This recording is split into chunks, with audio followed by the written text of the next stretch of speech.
Hey everyone, I'm Morley. This is Penny Penelope Poopy Pants Kurt Schwartz, and today we're going to make this stacked plywood marquee sign raised cat feeder. You ready, Penny? Let's get to it.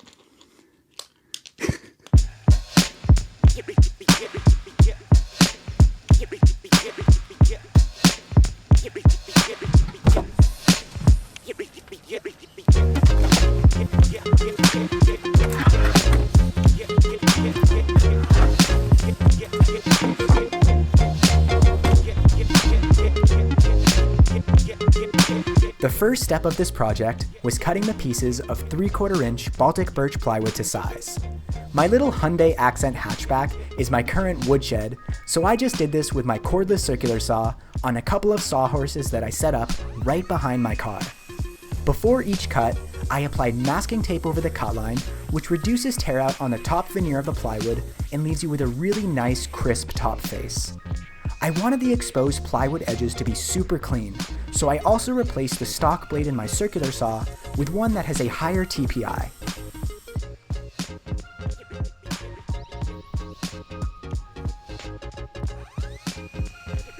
This raised pet feeder is made from 5 pieces of plywood. 3 of the pieces are 12 1/4 inches by 6 3/8 inches.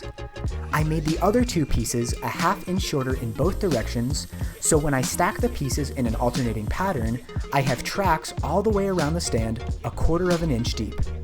These tracks are perfect for holding the 3D printed marquee letters. Once I had the pieces cut to size, I moved back inside where Penny was pretty quick to come over and investigate. I think she had a feeling that this project was for her. I designed the stand around 2 metal cat food bowls. These bowls have an 1/8 inch lip, so I just sketched a cut line an 1/8 inch in from the outline of the bowls. This edge will be hidden when the bowl drops into place, so it doesn't have to be perfect or pretty.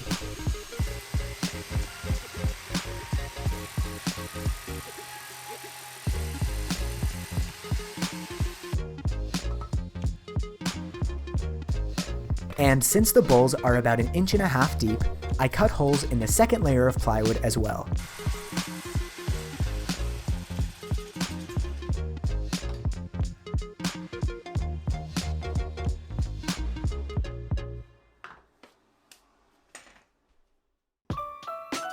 It would have been really difficult to sand the recessed edges once the layers of plywood were all glued together.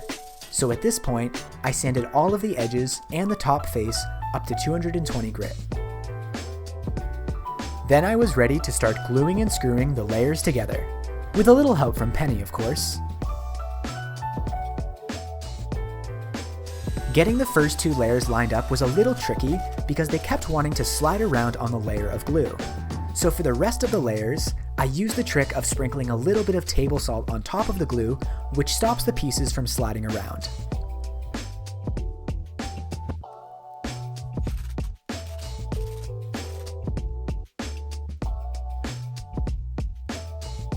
I realized a little too late that for the last layer, I didn't have anywhere to drive screws without the heads being exposed. I could have avoided this if I assembled the pieces from top to bottom rather than bottom to top, but you live and you learn, and I just had to use clamps for the last piece. While Penny watches the glue dry, let's switch gears to the 3D printed marquee letters.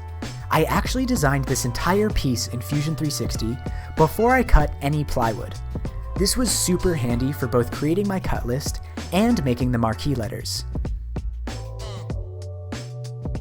Once I was happy with the text placement, I exploded the text into lines and extruded them by 1/5 inch, which would make the letters sit slightly under the outer edges of the plywood.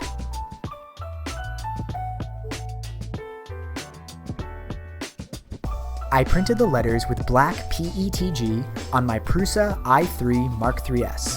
I'll have this filament linked in the description, along with all the other tools and materials I used in this project.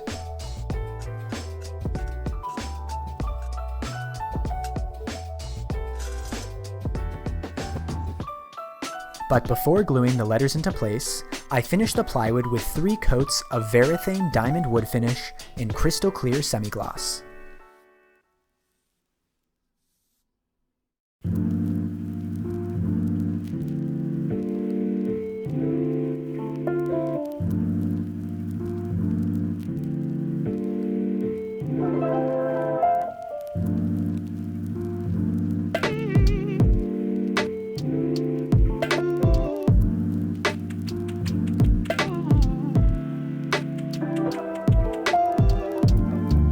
My initial strategy for gluing on the letters was to use 5-minute epoxy.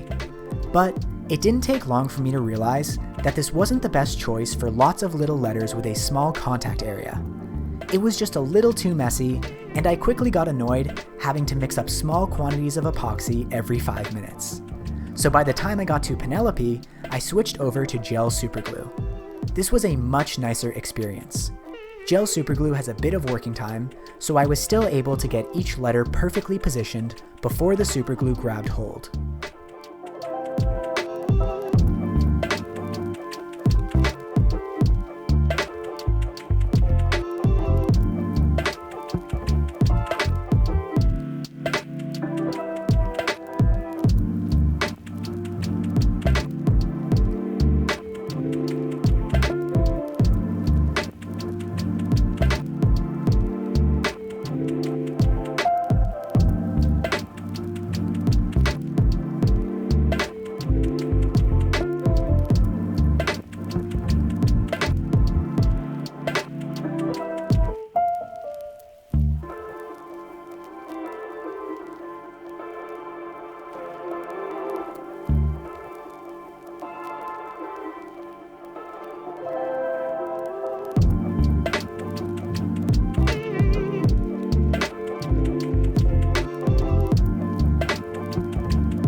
After adding some non-skid feet, the last thing to do was stamp my maker's mark, and this Marquee sign, stacked plywood cat feeder, was ready for Penny.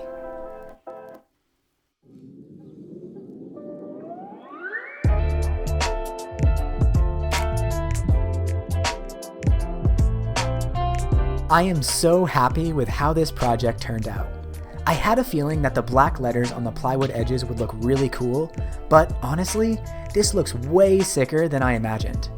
Penny officially has the most stylin' eating station on planet Earth. This thing would be at home in your neighborhood's swankiest coffee shop. It also reminds me of a mini desk for a talk show host, which I find hilarious. However, Eden was quick to point out that I did make one mistake. Apparently, I forgot to include what I am told is Penny's third middle name, Poopy Bear. But luckily, there's plenty of room on the other sides to add all of Penny's other nicknames. Thank you for watching, and if you make one of these pet feeders, I would love to see your project. You can tag me on Instagram at MorleyKurt, and be sure to follow me over there to see what I'm up to between videos. If you enjoyed this video, please consider subscribing. I make all sorts of project videos, and not all of them are for my cat. Thanks again for watching, and have a great day.